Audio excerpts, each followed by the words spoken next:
رمضان رمضان رمضان يا حبيب. الحمد لله وحده والصلاة والسلام على من لا نبي بعده. Pemirsa dimanapun berada, kita bersyukur kepada Allah diberikan kemuliaan yaitu ibadah puasa. Salawat dan salam kepada Rasulullah sallallahu alaihi wasallam. Man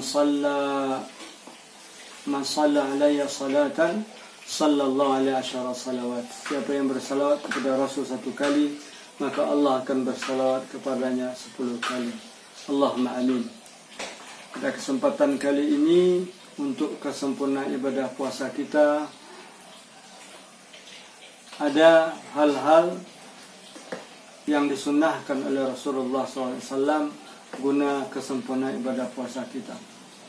Setidaknya ada 3 sunnah yang sebaiknya kita perhatikan bagi kita yang puasa, sehingga puasa kita akan lebih sempurna. Disebut sunnah atau disebut sunnah ibadah puasa berarti hal-hal yang selalu dijaga dan dibiasakan oleh Rasulullah SAW. Pertama, makan sahur. Kapan itu makan sahur? Ya tentunya waktu sahur. Bukan makan sahur itu sepulang dari luar, dari warung, atau sehabis tarawih. Ini semua disebut makan malam. Karena itu Rasulullah SAW terkait makan sahur ini bersabda, "Tasahharu fa inna fis sahur barakah." Makan sahurlah kalian, karena di dalam makan sahur itu ada berkah. Hadis riwayat Imam Bukhari dan Muslim. Dengan apa kita sahur? Dalam hal ini Rasulullah SAW bersabda, "Ni'mas sahurul mu'min at-tamaru." Sebaik-baik sahur seorang mukmin adalah korma atau tamar. Hadis riwayat Imam Abu Dawud. Dalam riwayat lain, pemirsa, Rasulullah SAW bersabda, "Fala tada'uhu walau ayajra'a ahdukum jur'atan min ma." Jangan sampai kalian tinggalkan sahur tersebut walaupun agak seteguk air. Hadis riwayat Imam Ahmad. Karena itu pemirsa yang mulia, apa saja berkah sahur itu kalau kita sahur. Ya, kemudian apa saja berkah sahur itu jika kita sahur?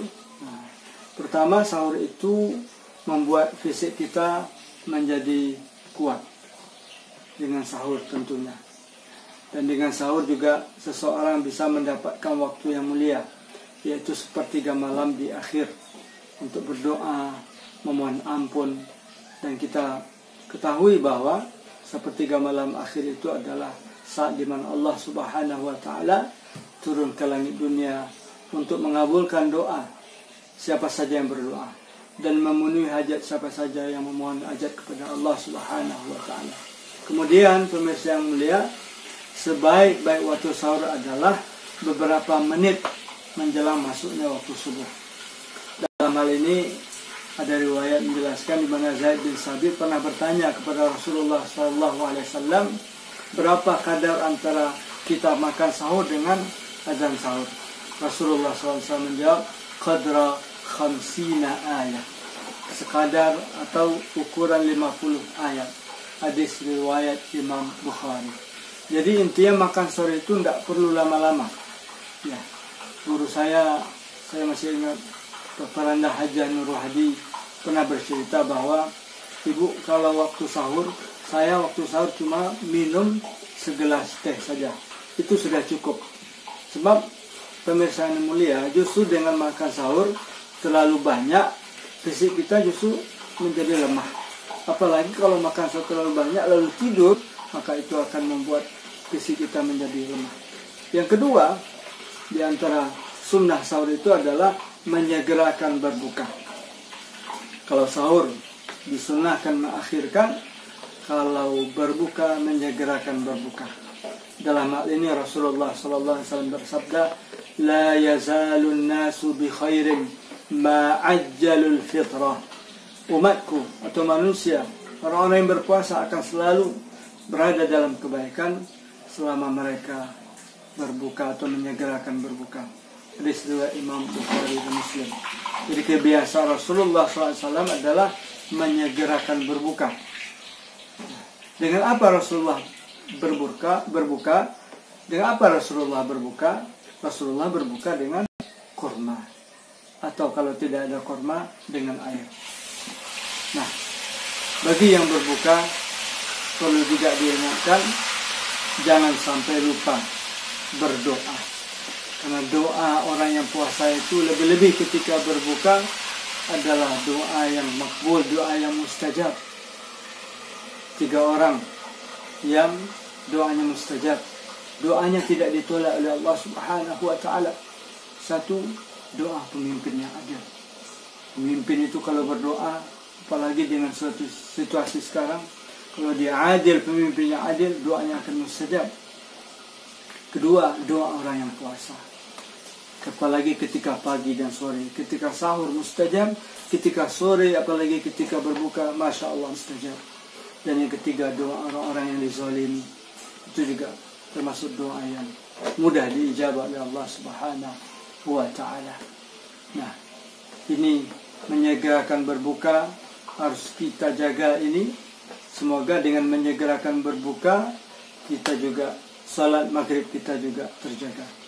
Rasulullah SAW kalau berbuka lalu segera melakukan salat maghrib. Sayangnya kita berbuka segera, tetapi setelah berbuka salat justru kita abaikan, kita lalaikan. Bahkan orang banyak yang tidak sabar ketika berbuka.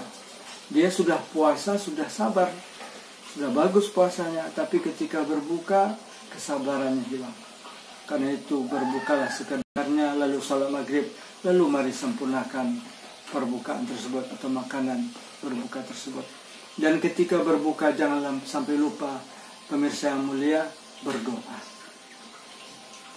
Seperti yang sudah diingatkan dengan doa yang khusus.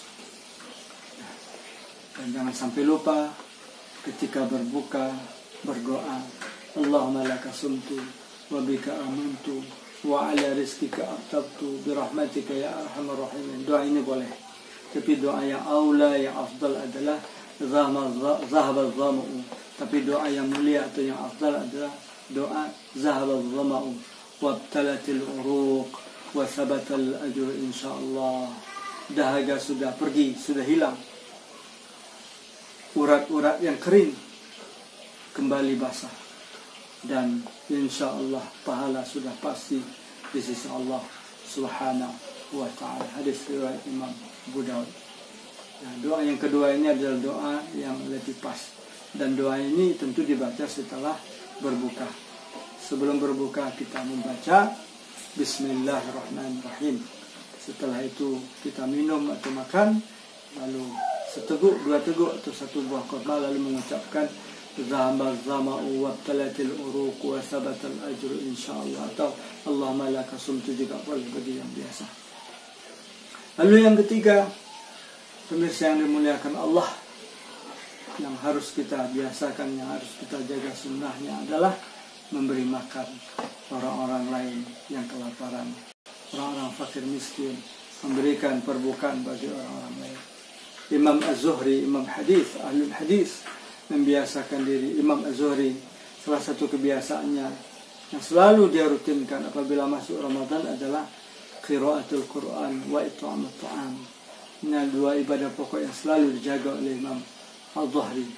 Terkait dengan memberi makan orang yang berbuka ini, Rasulullah SAW bersabda terkait memberi makan orang yang berbuka ini. Rasulullah SAW bersabda, Man fattara sa'iman kana lahu ajruhu. Man fattara sa'iman kana lahu mithlu ajrihi ghaira annahu la yanqusu min ajrihi syai'an. Rawahul Imam At-Tirmidzi. Siapa yang memberi makan orang yang berpuasa, siapa yang memberikan makanan untuk berbuka bagi orang yang berpuasa, maka dia mendapatkan pahala orang yang dia beri tersebut tanpa mengurangi pahalanya sedikit pun. Siapa yang memberi makanan untuk berbuka kepada orang lain, maka dia mendapatkan pahala orang yang dia beri tersebut, pahala puasanya, tanpa mengurangi pahala orang tersebut sedikit pun. Demikianlah 3 hal yang harus kita jaga sunnah-sunnah ibadah puasa sebagai bagian dari adab kesempurnaan ibadah puasa kita. Yang pertama adalah menyegerakan, demikianlah 3 hal sunnah-sunnah ibadah puasa yang harus kita jaga. Pertama adalah mengakhirkan sahur agar kita mendapatkan berkahnya sahur. Yang kedua adalah menyegerakan berbuka. Jangan lupa kita berdoa ketika berbuka dan menjaga sholat maghrib tepat pada waktunya. Dan yang ketiga, jangan lupa ketika kita berbuka, ketika kita puasa, ada orang lain, saudara-saudara kita yang kelaparan. Demikian, semoga puasa kita sempurnakan juga dengan ibadah-ibadah Ramadan yang lain. Di samping puasa kita jaga qiyamul lail, kita jaga membaca Al-Quran serta menjaga hal-hal yang mengurangi ibadah puasa kita. Demikian, fa'tabiru ya ulil absar. Assalamualaikum warahmatullahi wabarakatuh.